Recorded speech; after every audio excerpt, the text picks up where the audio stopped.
Acha zondo untuk. Shani.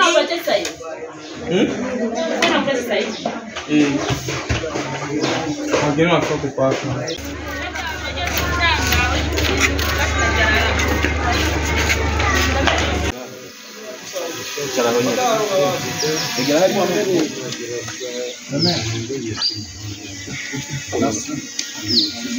Peki afiyet olsun.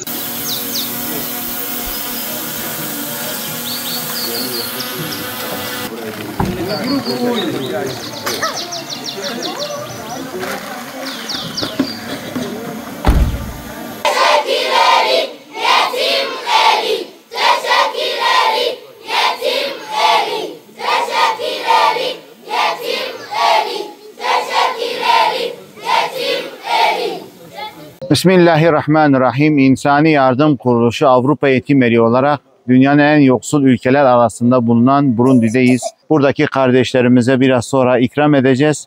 Göndermiş olduğunuz bu yardımlar da elhamdülillah onlara sıcak bir yemek öğün oldu. Allah-u Teala hayırseverlerimizden kabul eylesin bu güzel hayırlarını ve devamını da Rabbim nasip etsin.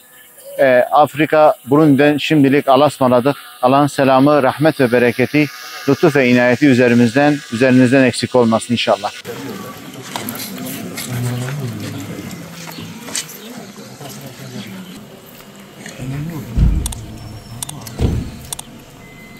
Bak.